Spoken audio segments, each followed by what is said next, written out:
Chemical engineering is defined as an engineering discipline that involves designing processes to transport, transform, and produce materials.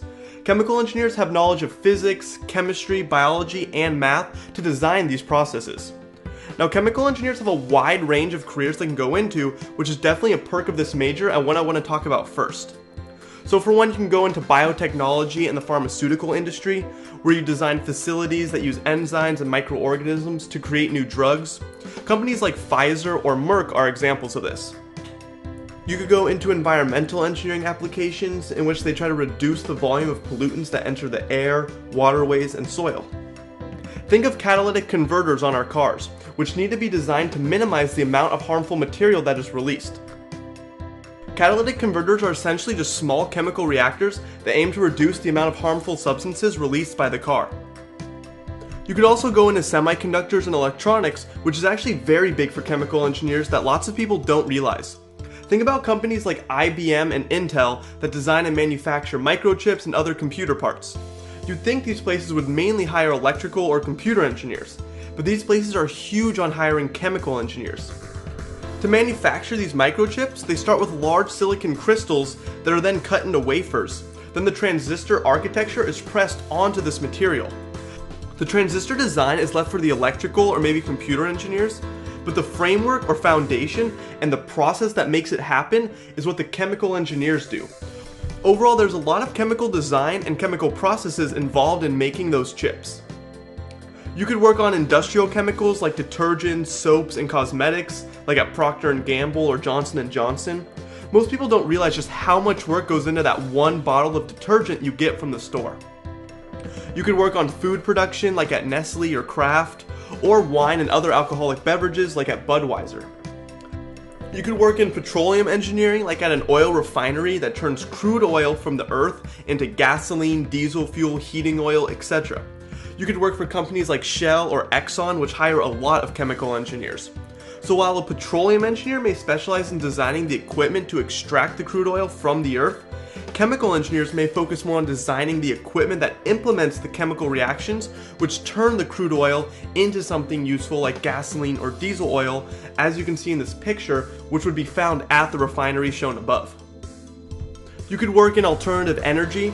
For example, there's solar cells, which involve chemical processes to be designed like the microchips I talked about earlier. Or you can work on fuel cells, which convert chemical energy from a fuel into electrical energy. These can be seen in cars, planes, boats, submarines, and more, and you learn how these work and how they are made. And there's even more careers you could get into, but now let's talk about specifically what the chemical engineer does in these fields. Like I said, they make food or alcohol, but how? What exactly do they do? Well, chemical engineers focus mainly on scale-up. This is a term you'll hear a lot if you've done research, as in taking a small reaction and scaling it to happen on a larger scale. This is important and is a main difference between chemical engineers and chemists, which I will get into later. So maybe a new liquid soap is designed in a lab. That's the small scale, just using typical equipment. So now you have the formula for this new soap, but how are you going to produce large amounts of it in huge reactors, big enough to even fit a person? This is the large scale, because it needs to be shipped out in thousands of bottles. Do you think you just add more chemicals than do everything else the same? That's not how it works, because problems will occur if you do this.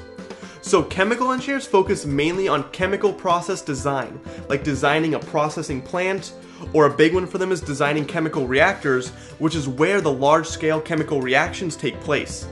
And of course there's more equipment than what I've shown so far. But let's look at an example of manufacturing beer, which I said is something chemical engineers can do.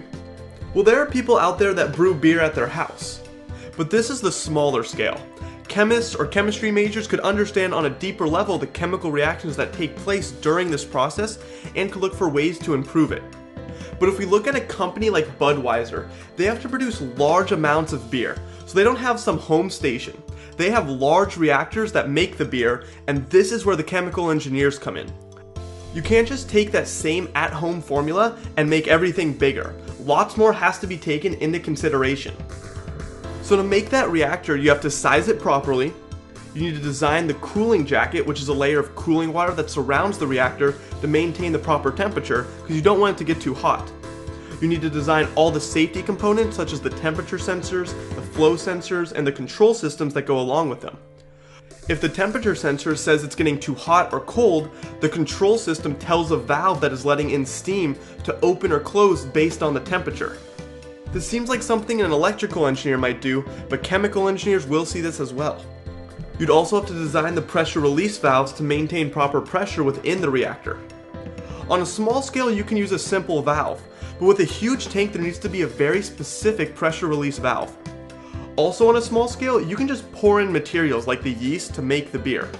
But on a large scale, you have to design the piping that delivers the material, because if you deliver too much too fast, then problems can occur. And this is why you do have to understand chemistry, because you have to know what's going on in the reactor so you can apply the engineering principles to design it safely.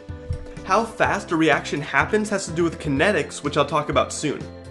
But did you notice something about everything just listed? It's really not directly chemistry related.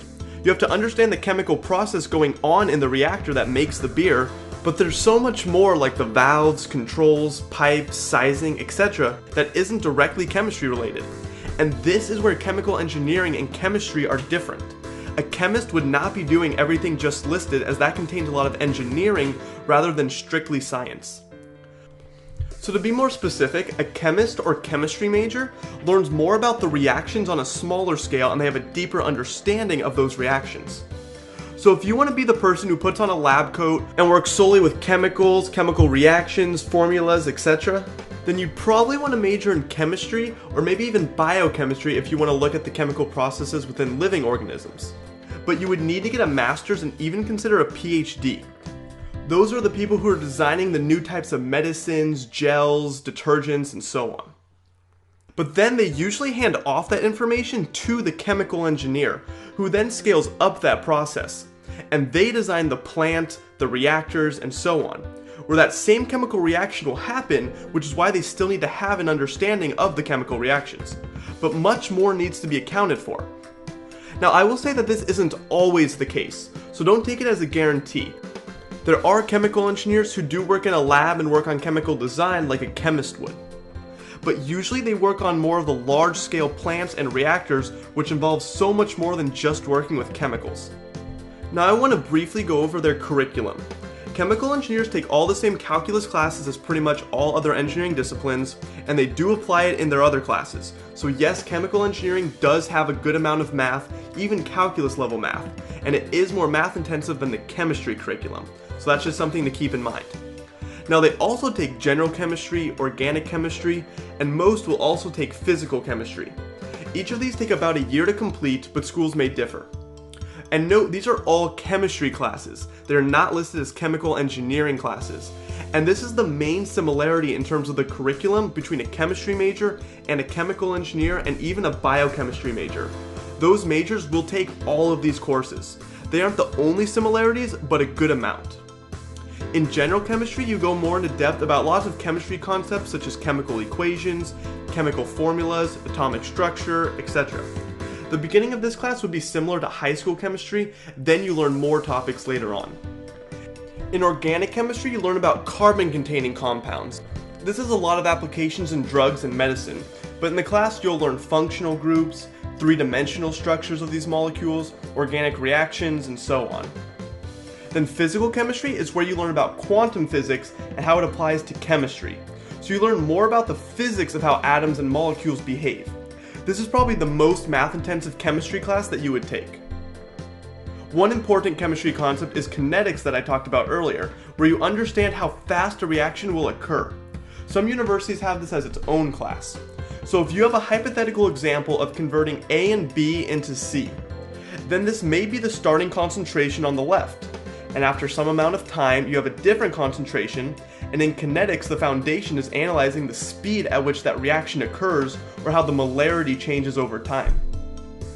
So the rate at which this happens might be given by some curve of concentration over time, which is not linear as you can see. So for those who have taken calculus, you can see how you might need to use it. Like the derivative or slope at one point can tell you the rate of the reaction at any moment in time.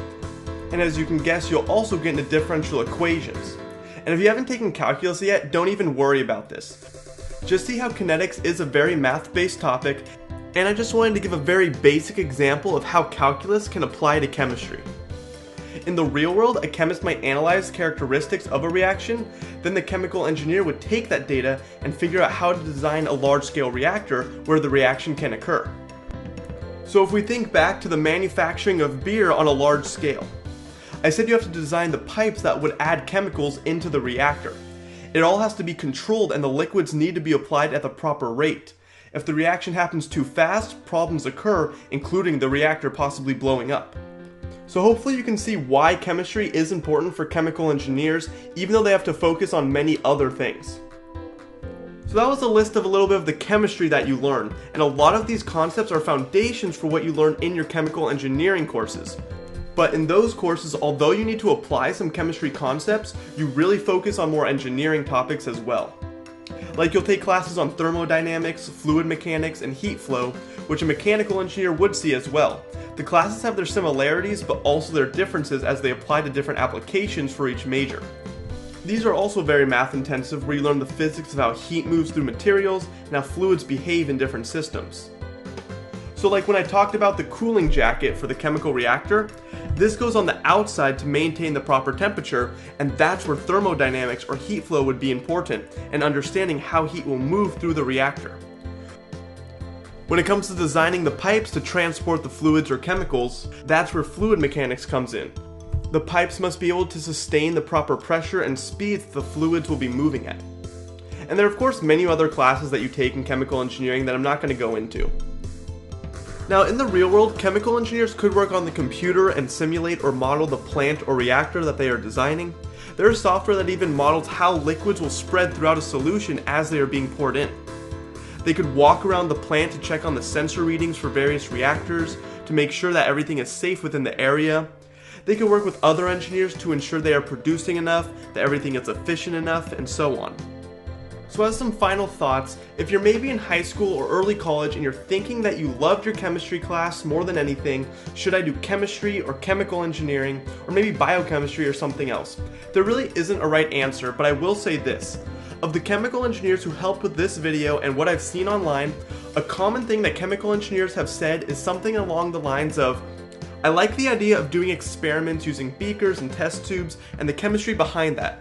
But what I really wanted to do was to take that and figure out how to make it on a large scale so that it can go out to consumers or businesses.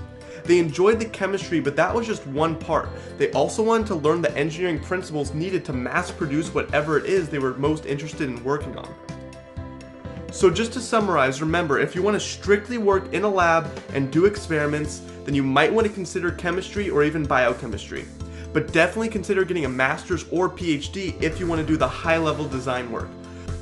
With just a bachelor's, you'll most likely be a lab tech to begin, where you'll be following step-by-step instructions given you by a superior, and it won't be as academically challenging. If you like chemistry but want to figure out ways to produce materials safely and efficiently on a large scale that is also environmentally friendly, then chemical engineering will be right for you.